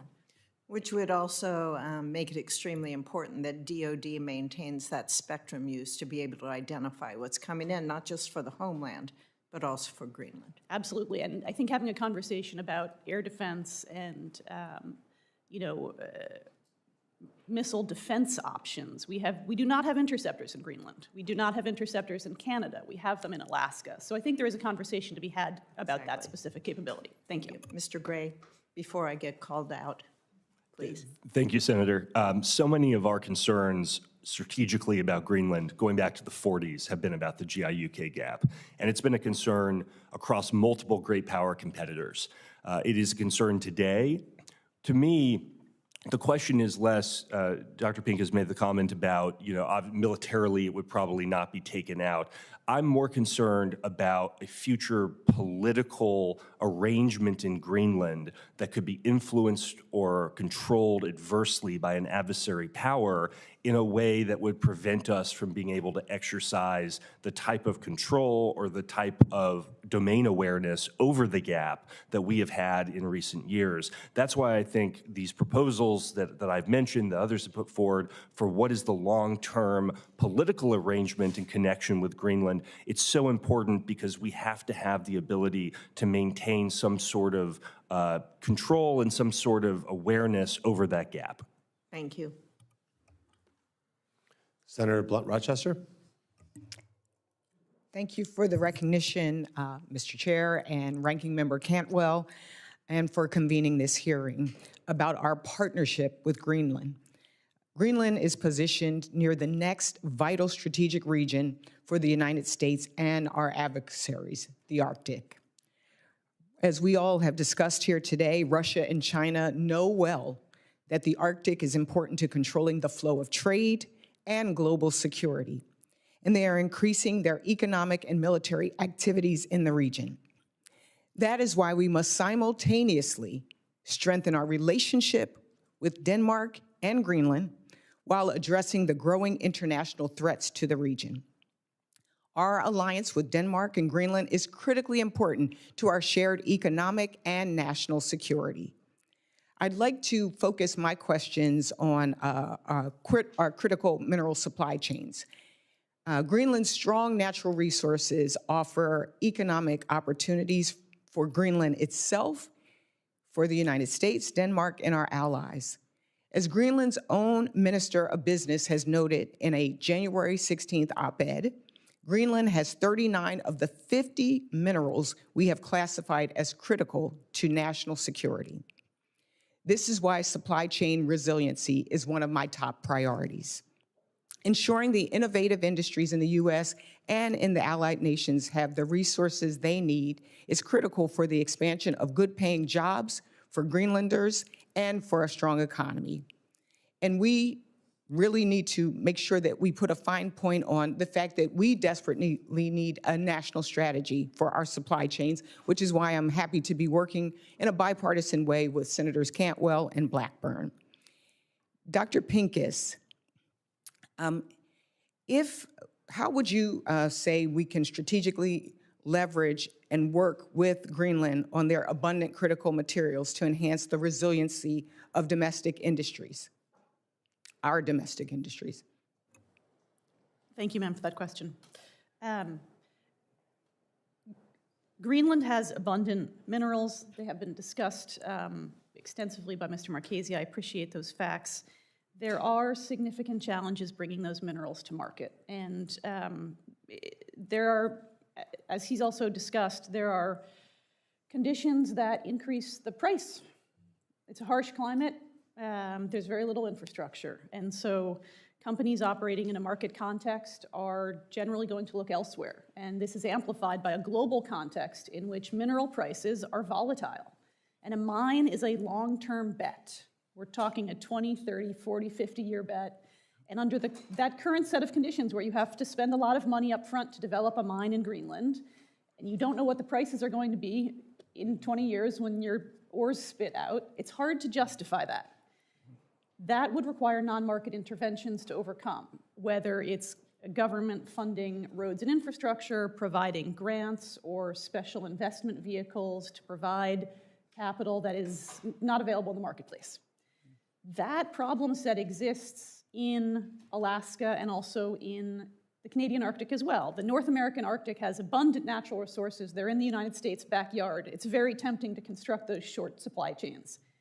But the price challenges remain. And I think if we can find solutions to help overcome some of those challenges, our domestic supply lines would be much stronger. The environmental standards across North America are the highest in the world. The problem is solving for these non-market interventions that are required. And I think that is going to be an ongoing challenge, and we can think creatively about some new technological tools that could be brought to bear, about joint partnerships. Our allies are also interested in breaking China's stranglehold on critical minerals. So the extent to which we can find common solutions, I think that's terrific. Are there any new initiatives that we should know about or consider? I think we have agreements on minerals with a lot of our close allies, and that is something that can continue to be advanced. The U.S. government has taken important steps to, identify novel tools and make funding available, and I think if it was easy, we would have done it a long time ago. It's also important to remember that processing remains China's key stranglehold. There are critical minerals around the world, but China controls almost all of the processing chain, and we can't just secure access to minerals, we need to break their grip on processing. Just to follow up on Senator Kim's points, I'm curious, in your opinion, in what ways can we build on our strong historic partnership with Greenland while respecting sovereignty and our commitment to our NATO allies? I would echo what Mr. Gray has said about making this, putting Greenlanders at the center of this conversation and listening to them carefully. They very clearly want independence. They're interested in developing their minerals, but also are very concerned about environmental standards. The Greenlandic government took on the authority over natural resource decision-making in the 2009 Self-Government Act. So Greenlanders fought for the right to control their natural resources, and I think it is unlikely that they would be willing to cede that control. So as we move forward with this conversation about potential acquisition, I think, as Mr. Marchese mentioned, the importance of the regulatory authorities will continue to be at the center there. Great. Thank you so much. I yield back. Well, thank you. Now I recognize myself. So question for all of you, just a quick hits here. So start with you, Mr. Gray. Some of my colleagues on the other side of the aisle have called President Trump's desire to purchase Greenland a clickbait distraction. Yes or no, do you characterize this conversation as a clickbait distraction? No, and it wasn't when Harry Truman or Andrew Johnson or Dwight Eisenhower did it either. Okay, Mr. Marchese? No, sir. We have a lot of mineral potential there, and it's certainly one of the options we have moving forward. Dr. Mercer? Thank you for that question, but I apologize, that's outside the purview of my agency. Okay. Dr. Pincus? Not at all. And I would note that President Trump's expressed interest in Greenland during his first administration yielded very significant steps forward in the U.S.-Greenland relationship. I would point to the reopening of our consulate in Nuuk as a landmark accomplishment that has done tremendous good for the U.S.-Greenland relationship. But that was a direct result of his intervention as his first term. Thank you. Perfect. So not a clickbait distraction. In fact, actually a very worthy conversation. So let me ask you again the same from the perspective of the 56,000 people who live in Greenland. Let me just point out that's basically the size of Westlake, Ohio, where I live, is the entire population of a country that is sorry to say it to my colleague from Alaska, 50% bigger than Alaska. He likes to always point out how big Alaska is versus the rest of us. So, Mr. Gray, if you were a Greenlander, would you rather have be part of America, a $27 trillion economy, or part of Denmark, that's a $407 billion economy, given the strategic imperative, the cost of investment, the ability to yield money from the international markets, the ability to defend yourself against Russia and China, where this is going to become a strategic imperative? Who would you rather be on the side of there? Well, Senator, I think the answer is obvious that it's the United States, but the question for me is not between Denmark and the United States. It's between the United States and China and Russia. And I think that answer is even more obvious. And your colleagues had mentioned something about sovereignty. To me, this is about preserving the sovereignty of the Greenlanders from countries, from adversary nations who have a long history of undermining just that type of sovereignty when our tradition has been to uphold and protect it. And Mr. Marchese, if you think about, let's say Greenland became a sovereign, independent country, 56,000 people. How would it possibly be able to afford the kind of infrastructure improvements, mining operations, and the ability to provide for its own people as an island, literally and figuratively, financially? Senator, by itself, first of all, it's obvious now that there isn't any, again, according to my purview, mining there. So clearly something needs to be done. I believe that part of the problem is the way this is being, I hate to use the word sold to the public. I don't think we're emphasizing enough of the benefits that the Greenlanders would get, specifically jobs. I mean, I believe when people say 85% are against it, I think part of the perception is it's a land grab and we're just going to impose our will upon them, versus trying to soften the image by saying, guys, and women, we're going to be giving you high-quality jobs. Mining jobs pay significantly more than average wages across the board. So I would be trying to emphasize the economic benefits to the population, because I don't believe that message has gotten through. But it is clear that without some form of U.S. intervention, that the Greenlanders by themselves just can't make. It's a $3.5 billion GDP. That's smaller than some of the mines in the world. So they need help. Yeah, I mean, I'll close with this. It strikes me that to my colleagues on the Democrat side, and look, I've had an entire almost 6-week term in the United States Senate, so as the new guy on the block, it strikes me that the knee-jerk reaction of anything that President Trump says has to be met with a complete irrational response that it's bad before ever even processing it is what prevents us from getting great things done. I mean, I think at the end of the day, what we should do is recognize that we have a commander-in-chief that knows the difference between Greenland and Greenville, and that is actually capable of putting a deal together that is his actual forte. And if we can put a deal together where the United States of America can acquire Greenland and the people of Greenland are happy, it should be an absolutely bipartisan attitude. And I hope that my colleagues will get there. And I will yield my time and then recognize our senator from Michigan, who did not win the National Football Championship this year. Thank you, Senator Moreno. That is true, but the University of Michigan is always very excited to beat Ohio State. That is really the only game that matters every year for Michigan. Before getting to my questions, I want to first share that I recently had the pleasure of speaking with the ambassador of Denmark and the head of representation from Greenland to discuss our long history of military and economic cooperation. Greenland and Denmark are steadfast in their commitment to prioritizing collaboration with allies like the United States, whether that's through increased coordination related to critical minerals, partnering on scientific research or navigating the security concerns that are very real in the Arctic. And certainly that's why I find it troubling that while our ally is aggressively and actively seeking increased partnership with the United States, we have President Trump that insists on purchasing land that is, let's be very clear, it's not for sale. It's just simply not for sale.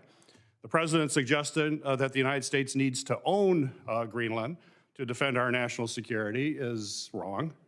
In fact, threatening our NATO allies really in this fashion undermines our shared mission to work together as allies to counter both Russia and Chinese footholds in the Arctic as well as around the world. Our strength as a country is economic, it's military, but it's also our friends and allies, which are incredibly important for national security. Despite his emphasis on the strategic importance of the Arctic, President Trump has already threatened to upend our economy and our relationship with another Arctic ally with tariffs against Canada. And in recent events with the proposed tariffs, Canada did give commitments that they had already agreed to. Let's be clear, the Canadians already agreed to do the things that Donald Trump threatened and then said, oh, I'll release the tariffs, even though we just got what Canada has already done in terms of investing in enhanced border security, something I feel passionate about. So I'm concerned we're seeing the same thing here. Reckless foreign policy and economic policy ideas that really have no benefits for Americans and distract us from what we really need to be focused on. So I'm disappointed that today we have to address another ill-advised Trump administration move against an ally instead of focusing on improving our strategic coordination against those who do not share our values or our goals. So with that, I have a few questions. First off, Dr. Pincus, Michigan certainly knows the importance of maintaining our Coast Guard's ice-breaking fleet. Great Lakes icebreakers are designed to extend the operating season in Great Lakes ports, and they keep our shipping lanes open throughout a longer season than would otherwise happen. As we've discussed today, the rapidly changing Arctic landscape marked by melting ice and increased accessibility means that icebreakers are going to play an even more pivotal role to maintain shipping in the Arctic. So my question for you is, given the growing competition from our adversaries, not our allies, our adversaries in the Arctic, what challenges do you believe we need to overcome to increase our icebreaker fleet? Thank you, Senator, for that question. We have significant challenges with U.S. icebreaking. Our fleet is at perhaps its lowest historical point, and that is a weakness that is being exploited by our adversaries. We see Chinese icebreakers in the Arctic every year now, and I don't think that's a surprise. I will say that the challenges we face with regards to icebreaking are not unique to icebreakers. They are symptomatic of the broader problems plaguing U.S. shipbuilding as a whole. The Wilson Center has undertaken extensive stakeholder consultation on these issues. What we have heard is basically this: government is a bad partner to do business with. The industry in the U.S. and beyond faces a list of challenges: availability and stability of funding for shipbuilding, competition for skilled labor. It is hard to build an icebreaker. It takes unique welding expertise, for example, and inefficient trade barriers. Government clients are risk avoidant and let perfection be the enemy of progress. So I think while we have some major comparative advantages over China, particularly in our strong network of alliances, we can leverage those more effectively to improve icebreaker construction. I would flag the Ice Pact, which is a trilateral agreement between the US, Canada, and Finland to cooperate on the production of polar icebreakers and potentially also Great Lakes icebreakers, as having potential to leverage allied expertise. And this may have carry-on effects across shipbuilding more broadly. Great, great. Dr. Mercer, I know that both Arctic and Antarctic research requires collaboration across a number of government agencies, and that this research is absolutely key to our understanding as to how to operate in those regions. So my question to you is, in addition to the economic and security importance of the Coast Guard's role in overseeing our icebreaker fleet, which we just talked about, could you discuss the role that the Coast Guard plays in supporting NSF work and how important that is to support? Absolutely. We have a very strong working relationship with the Coast Guard, both in the North and the South. And in the North, NSF actually funds all the science capability on the Healy, as well as the technicians that operate the science capability on the Healy. We also fund a lot of research that happens aboard the Healy. So for example, when it was transiting from Alaska over to Greenland, north of Russia. We had active research on that cruise last year. Great. Thank you. Thank you, Mr. Chairman. Thank you. Senator Blackburn. Thank you, Mr. Chairman, and thank you to each of you for being here. Mr. Gray, I want to come to you. Many of us have seen what China has done in Africa, around Djibouti, with the port that is there, and also in Latin America. And we have listened to Xi Jinping and the CCP leadership talk about the Polar Silk Road and putting this as a part of their Belt and Road initiative. So I'd like for you to talk about why it is important that we strengthen this bond with Greenland and pay more attention to this because of the impact of the CCP. Senator, it's a great question. This is a playbook that the Chinese Communist Party run. They do it all over the world. I've seen it personally in the South Pacific. They do it in Latin America. They do it in Southeast Asia, in Sub-Saharan Africa. They start by, you could call it the Belt and Road Initiative, you can call it the Polar Silk Road, whatever terminology they want to use. But what it is predatory lending, primarily usurious interest rates for what we often call white elephant projects, projects that very often serve no economic purpose. And don't last. And then they're stuck with debt diplomacy. Exactly. And once they have the debt diplomacy, ma'am, the Chinese come in and use that as for coercive political control over small developing states that can't push back and don't have the ability to counter the CCP's malign influence. And what I'm so concerned about and why I think this topic is so critical is that something very similar, we're beginning to see bits and pieces of this in the high north, in the Faroe Islands, in Greenland to some extent in recent years. We've seen it in Svalbard. We've seen it in Iceland. This is beginning to happen. The Chinese are signaling their intention to pursue this more actively, and that's why because we know the playbook, we need to be prepared to push back proactively. Dr. Pincus, I want to come to you because I had seen a quote from Biden NSC Council Director Brennan, and he made a comment at a Wilson Center event in 22 that the U.S. has accepted that the China has a, and I'm quoting him, vested interest in the Arctic.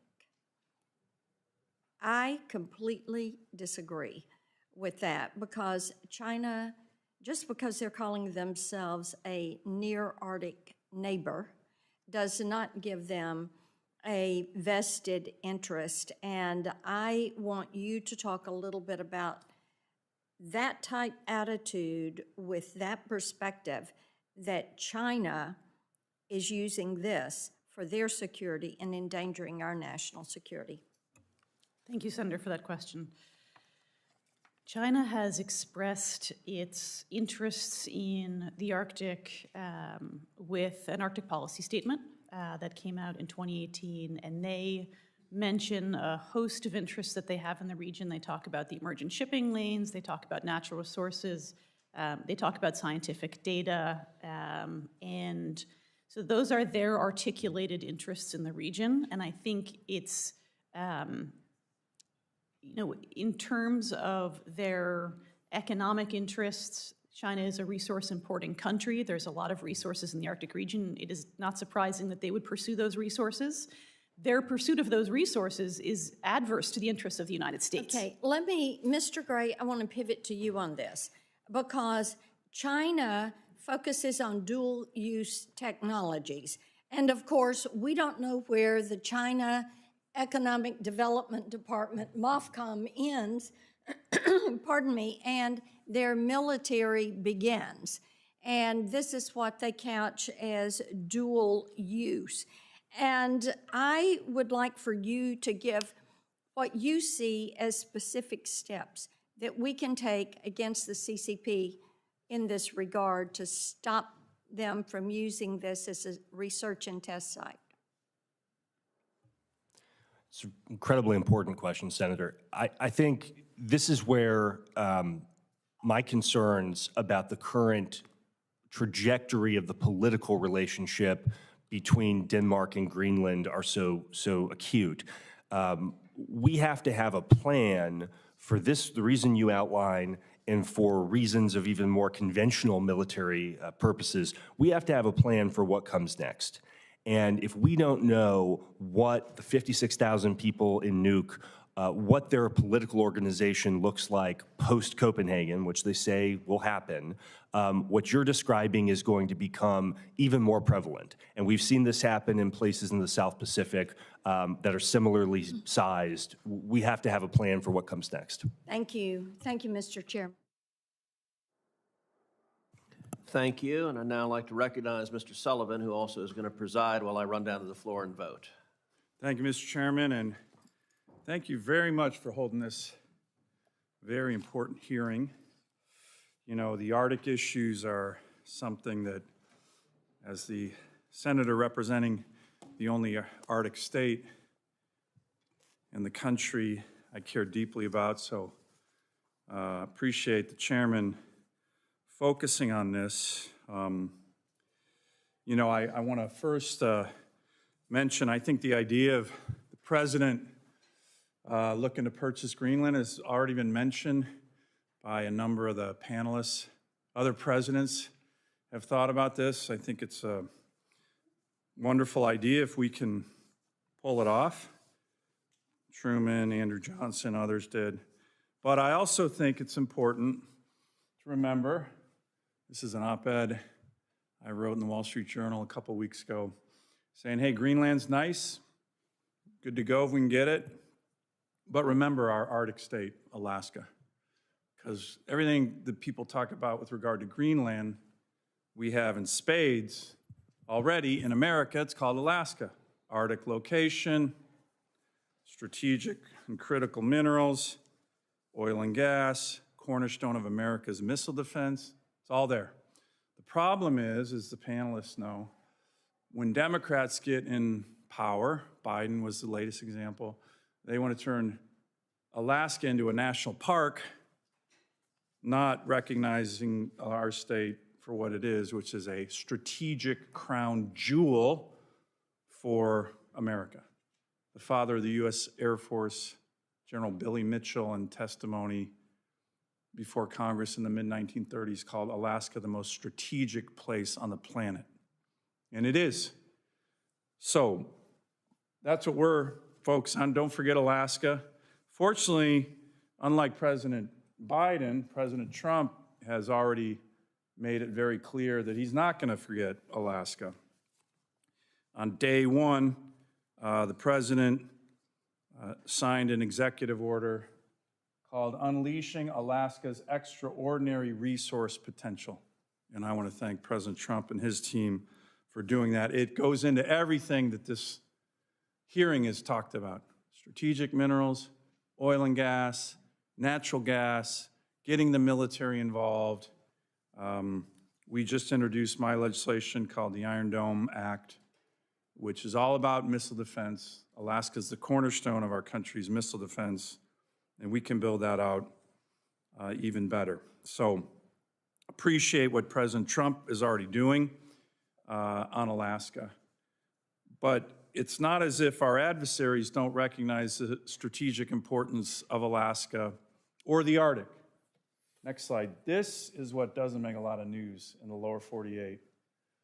In the last 3 years, we have had an enormous amount of Russian incursions into our airspace, America's airspace, Alaska's, it is, naval incursions into our EEZ, and just in the past year, these are some depictions of this. This is another slide we have. This gives you all the Russian, Chinese joint strategic bomber incursions into our ADIZ, and very disturbingly, joint naval task force into our EEZ. So our adversaries clearly understand the Arctic. Can you put that other slide up there? Just the one you had before, Scott. Yeah, perfect. So that's a wind-up to a question I want to ask the panelists. Mr. Gray, why don't we start with you? Given this, right, how important is America's Arctic? I've been talking to Secretary Hegseth, President, others, and Alaska, not just for missile defense, but to push back on what is clearly happening. We had a meeting on what we're going to be doing on the border. A lot of discussion with the President's team on the northern border. This is the northern border, and our adversaries are all over it. And in my view, what we need is a lot more infrastructure, a lot more military, a lot more missile defense, a lot more unleashing Alaska's critical minerals, oil and gas, and we couldn't have a better partner right now with President Trump. And the contrast between him and President Biden, who wanted to make my state a national park, he issued 70 executive orders, 70, singularly focused on Alaska to shut us down. President Trump's wiped that out. But what's your sense on how we need to respond to this in America's Arctic, which is Alaska, and the potential that Greenland could add to this, because that's the other part of the Arctic, not the Alaska part of the Arctic? Senator, it's incredibly important. I think we have to look at our hemisphere holistically, from the Aleutians to Greenland, from pole to pole, and have and President Trump began this process in his first term, this holistic Arctic strategy that I was pleased to be involved in. We have to, from a military standpoint, we've talked about icebreakers, but we have to— By the way, just real quick on icebreakers, Russia has 54, some of which are nuclear, many of which are weaponized. We have 2, and 1 is broken. You think that's peace through strength when it comes to icebreakers? It isn't. Continue, sorry to interrupt you. It's obviously, the icebreakers are key, particularly when we think about what the adversaries are doing, nuclear-powered icebreakers, growing their fleet. When we think about the limited C-130 capacity that we have now for Arctic takeoff and landings, when we think about just the general attrition of Arctic warfighting capabilities since the end of the Cold War and the lack of investment in them, I know DoD will likely have its own Arctic strategy. We have to have Arctic warfighting capacity and deterrence as a much higher level priority. And I think your chart and what your state's dealing with is a perfect example of why. Great. I'm going to turn to Senator Schmidt here. I know cares about these issues as well, and then I'll have some follow-up questions if there are no other senators coming back. So, Senator Schmidt. Thank you, Senator.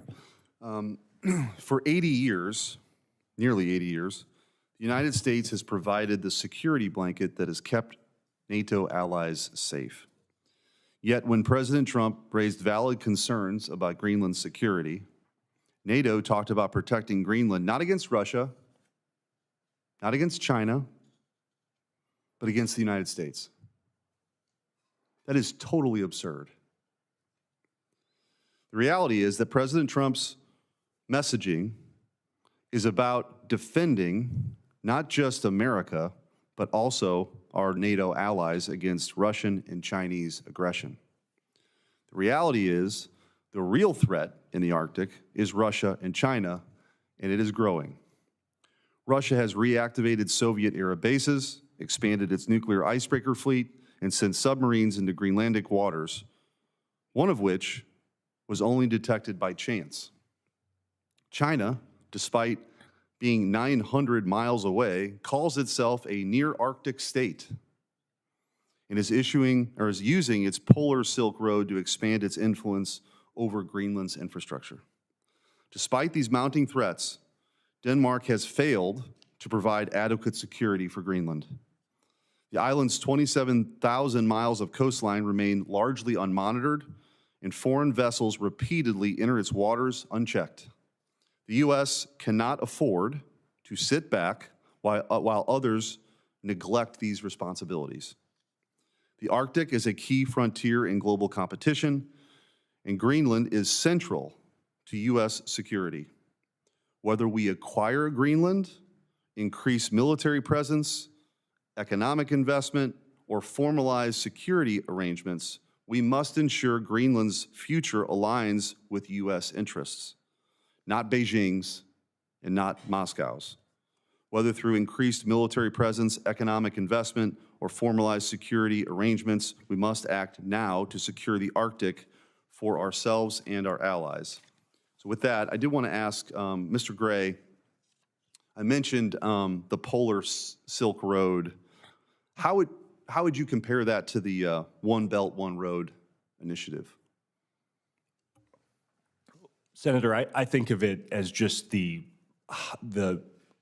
Arctic polar adjunct of Belt and Road. I think it's just, we know the playbook, as I said to Senator Blackburn, this is what the Chinese do to gain economic and then coercive political influence. It's the same playbook with a different name. And as we've seen in other places around the world, when they build a grid, they can turn it on or they can turn it off. They build an airport and you're critical of the CCP, all of a sudden you don't have flights anymore. I mean, this is incredibly dangerous in a place like Greenland, which, by the way, is also part of the discussion about Panama and the Panama Canal, right? This having China control both ports on either end of that canal is incredibly dangerous for us from a military perspective and an economic perspective. Mr. Marchese, did I pronounce that right? Close enough, Marquez. Close enough, sorry. I apologize. I did want to ask you about, you may have mentioned this before, the potential economic value of that mineral wealth. And in this broader discussion we have about supply chains and having them, not being reliant on China, how valuable is that to the United States and the freedom-loving world?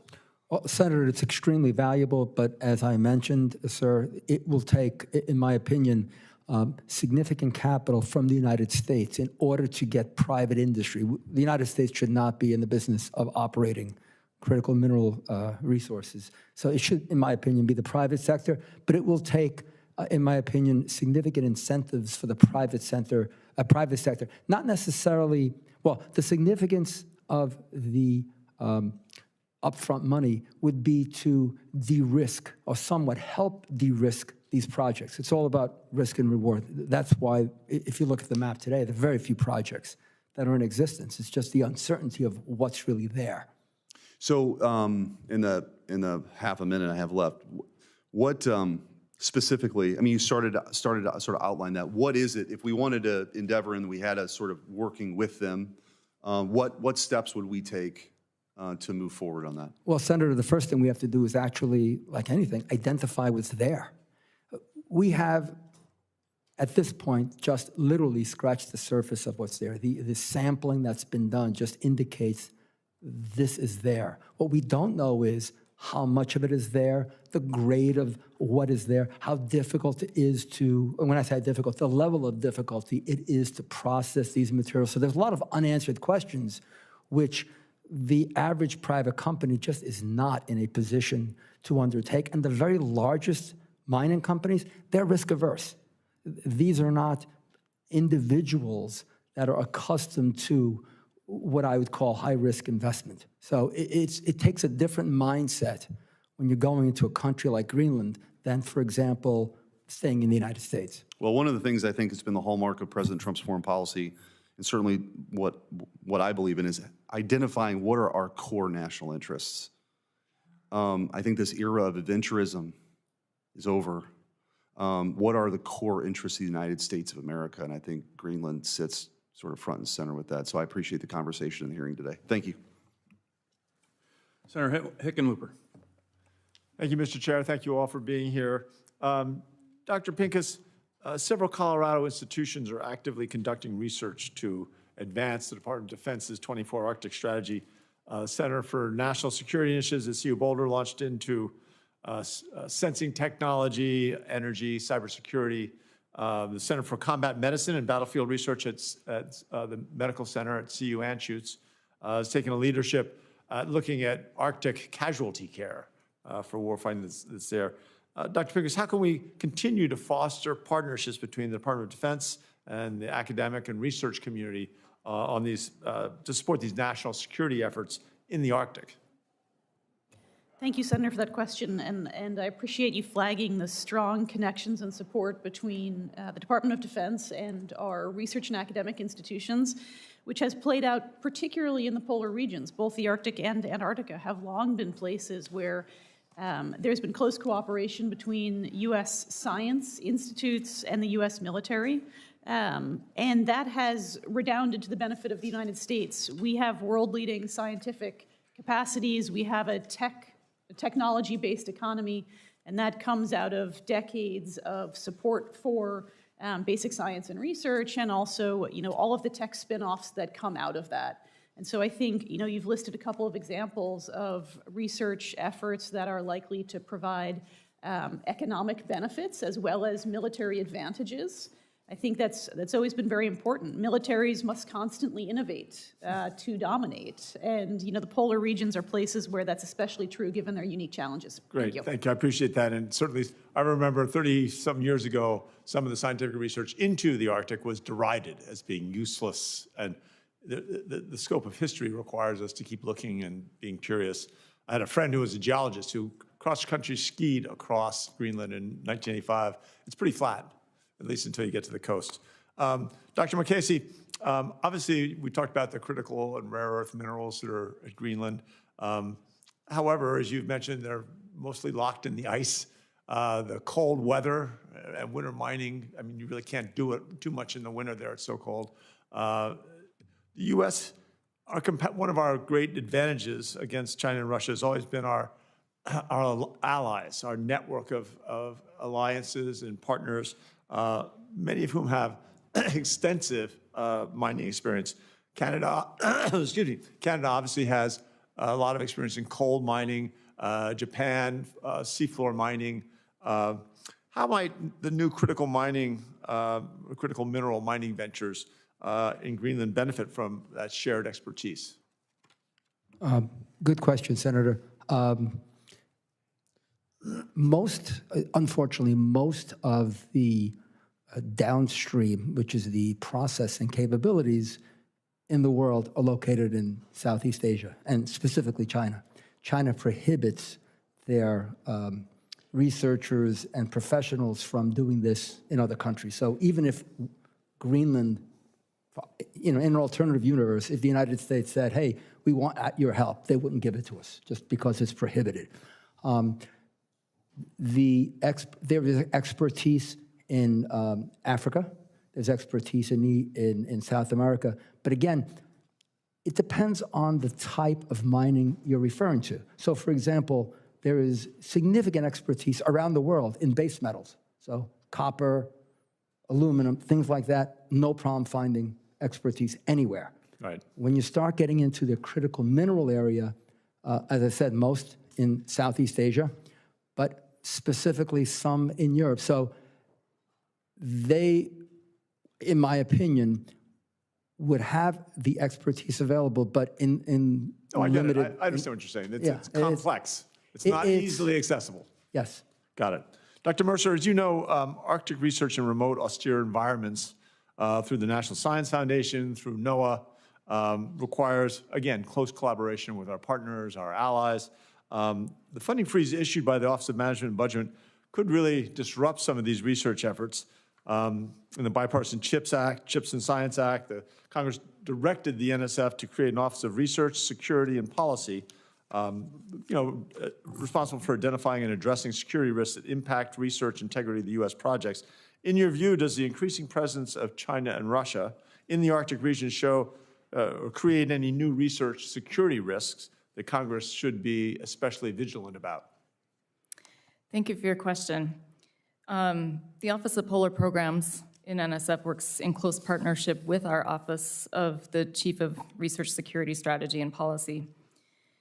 NSF is also a member of the National Counterintelligence Task Force to work with the intelligence community and law enforcement partners on research security issues. It's something we take very seriously. But as far as the rest of your question, I'd be happy to take that back to NSF and potentially arrange a conversation in a different setting. Perfect. Thank you very much. I yield back to the chair. Senator Young. Thank you, Chairman. Thank you, witnesses, for being here. I'd like to begin with critical minerals and trade, building on some of my colleague Mr. Hickenlooper's questions. The headlines have recently been focused on acquisition of Greenland under different scenarios. But what I actually find more plausible and therefore more interesting is some sort of trade relationship that might be deepened. Greenland holds vast reserves, as we know, of critical minerals and sits outside of China's supply chain dominance. And I think a trade partnership with Greenland could strengthen our mineral security in the fairly near term. Let me know if I'm wrong on that predicate. But I also think that without investment in processing, we risk repeating some past mistakes that we've made in terms of these trade relations.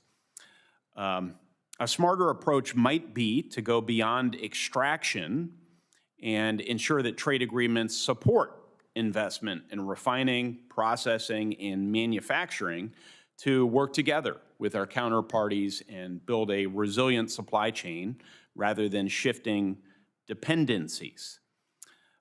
We know that trade deals alone won't solve our problems, but they will certainly make great strides towards reducing our dependencies.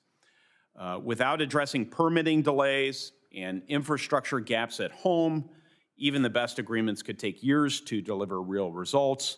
So, Mr. Marchese, Mr. Marchese, close. Marchese. Okay, I'm sorry, sir. If a trade agreement were to be considered with Greenland, what specific policy incentives should be included to ensure that rare earth elements aren't just extracted, but also processed and refined in a way that strengthens U.S. supply chains? Senator, great question. I will disagree with you somewhat, though. Please. I believe we risk making the same mistakes in Greenland as we have in the United States, which is the federal government provides a lot of potential financial assistance for downstream processing. So process to your heart's content will help you. But finding sources, which is, as I mentioned in my testimony, upstream, zero money available. Yes. In my opinion, significantly easier to get funding once you have the upstream part solved. Finding the mine, developing the mine, right, in my mind, is significantly more important than processing it. You get lots of money. There's lots of people that would give you capital to process something, but you have to have the supply to begin with. And in this country, we don't provide money for exploration and discovery. In our alternate universe, we'd love to have every other country deliver Yes. material so we can process it. So I'm learning, Mr. Marchese. I'm learning from you. You're familiar with some of the solutions that are offered here on the Hill. One has been to, and this has been spearheaded by Senator Cornyn, to work with our friends around the world and our U.S. Geological Service to identify where all the mineral reserves are, and then do our best to project out into the future demands for those various minerals and processing capacity, and just kind of map all this stuff out as one would do when you're managing a project. Is that the sort of assistance that might help take some risk out of the markets and unlock more private capital? Senator, absolutely. As I mentioned earlier, it's called mineral characterization. We absolutely need to do that first in order to allow a private company, and mostly smaller companies. As I said, larger companies are risk averse. Yes. They'll pay you handsomely to buy something from you once you've developed it for them, but we're not at that point. So we need smaller, typically the smaller companies are going to be coming in to do this type of exploration. They just don't have the capital, to undertake these. So yes, in my opinion. Maybe that paired with something I was alluding to, again, I'm not suggesting that all would be sufficient, but collectively, would that be constructive towards reducing our dependency? Senator, yes. As long as we had upstream as well as downstream funding, I think we're on the right track. Very helpful. Thank you. If I could just ask one more question related to ice breaking. Mr. Gray, can you describe how our lack of multiple functional icebreakers affects our influence in the Arctic region, just for my constituents? Yes.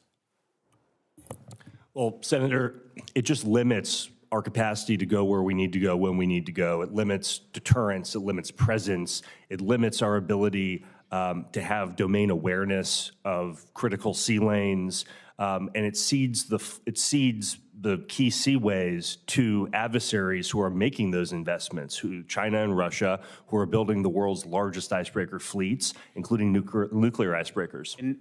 And not just military. It doesn't just cede the military playing field to them. It cedes the commercial. Is that accurate? It does. And what I would say, though, on the Chinese particularly, I think the commercial is oftentimes a predicate for future military activity, and that they're intricately linked in the Chinese context. As Mr. Mahan said they would be. Absolutely. Linked. Right. Okay, Chairman, thank you. Senator Klobuchar. Thank you. Thank you, all of you, for being here. I just want to point out again that Denmark and Greenland have made clear that Greenland is not for sale. And this hearing thus on the acquisition of Greenland and the problems it's causing with our allies seems strange to me when we just got the report that the inflation is going up, and I think we should be more focused on those things, but I'm happy to dive in. Being from a state that has a lot of snow and having been to Greenland, I'd love to talk about this. As my Republican colleague, Senator Murkowski of Alaska, said in a joint statement with a member of the Danish Parliament, the future does not require us to redraw the borders on the map, but to work harder than ever to cross them. Dr. Pincus, do you agree that strengthening our alliances advance U.S. strategic objectives in the region? Thank you, Senator, for that question. I would say that from a policy analytic perspective, the U.S. has clearly defined national interests in Greenland and across the Arctic, and we have identified some challenges and some problems that we are turning our attention to. We have a range of policy options, and I think it is the job of the President and the Congress of policymakers to make those policy determinations, balancing relative priority, risk, and cost. So again, with regards to Greenland, we have a range of options, and there's a spectrum in there. And I think at the lower cost, a sort of lower hurdle part of that spectrum, I would put diplomatic arrangements, treaties, defense agreements. Okay. Thank you. I'm concerned about the freezing, since we're talking about freezing lands, freezing of federal grants and assistance that can seriously harm our global competitive advantage, including in the Arctic. For instance, the National Science Foundation's Office of Polar Programs guides critical research on Arctic issues. For example, the University of Minnesota's Polar Geospatial Center has been working on digital mapping with support, which is going to be really important as we look at what's happening with Russia and other countries that are not our friends, China, that are heading there. What role, Dr. Mercer, can the university research community play in preparing the U.S. for future civilian and military operations in the Arctic region? Thank you for that question. America is the world's leader in scientific research, and our work, NSF's work, or the work that we support in the Arctic, including that of the University of Minnesota and the Polar Geospatial Center, is really important to the U.S. As I noted before, we're strong collaborators with other U.S. government agencies, including various Department of Defense services, and as well as the government of Greenland. So I think that those relationships between academia and the various government institutes that further research in the Arctic are really important. Okay. Dr. Pincus, different topic, icebreakers, big deal for the Great Lakes. And as you can imagine, last November, Canada, Finland, and the U.S. formalized the Icebreaker Collaboration Effort Pact, known as the Ice Pact, very creative, to build more icebreaker ships, essential tools to open trade routes. I've talked to representatives of both countries outside of the U.S., Canada, and Finland about this. How can we maximize our collaboration with Canada and Finland in the Arctic? And I know you share my concerns about slow momentum for building in the U.S. What can more be done to boost the domestic manufacturing? So first question on Finland, Canada. Second one is what we can do here besides getting more icebreakers in conjunction with them. And maybe that's the answer. So. Thank you, ma'am. I appreciate that. The Wilson Center has been consulting extensively on the Ice Pact and on icebreaker construction, and there are a number of hurdles here, and they include labor and workforce challenges. There's a shrinking talent pool, and shipyards are competing for skilled labor. We do not have a national shipbuilding strategy or unified shipbuilding plan to help align yards and ships for best fit. Our contracting practices are often adverse for business interests. For example, we often use firm fixed price contracts on first-in-class ships and vessels, and that places all of the risk on a shipyard. Our specifications and requirements are often permit perfection to be the enemy of the good. And so I think there's a lot of things that we could do and lessons that we could learn from our foreign counterparts in terms of leveraging their expertise and speeding up our acquisition. But one point I do want to make is that the Coast Guard cannot just get more hulls. Yes, we need a lot more icebreakers, but they also need people and they need funding to run those hulls. We see with the recent acquisition of the Storis that it is going to be years before it comes into operational capacity because of the refits that it's going to need. And the Coast Guard is under strain now with demand for its mission set. We're seeing challenges meeting all of those demands. There's strains placed on people and families. This is true for the Navy as well. The world wants the Coast Guard to be in a lot of places and the Navy to be in a lot of places. And so I think we need hulls, but we also need people. And how do you see the last question, the Ice Pact working with Canada and Finland and helping? I think it's a little too soon to say. There is tremendous potential there, but the implementation is going to be the real challenge right now. We have plans in place, but there haven't been resources appropriated to support the implementation of Ice Pact. So I think DHS and Coast Guard are working through some of those challenges, and it will be interesting to see if we can make some creative solutions around relaxing trade restrictions, perhaps permitting in skilled labor that could help us build icebreakers faster, perhaps relaxing some ITAR restrictions on tech sharing. So I think there's a lot of ways for innovation, but we have to pick our targets and again, apply that sort of range of analysis. What's the top priority? Where are we willing to accept some risk and pay some cost? Thank you. Thank you. Thank you, Senator Klobuchar. I'm going to just wrap up with a few more questions for the panel here. First, going back to this chart, I want to get a sense of why do you think this has been a pretty dramatic increase from Russia and China in unprecedented joint naval and strategic bomber task forces into our airspace, into our water, EEZ. And related to that, Mr. Gray, you talked about presence.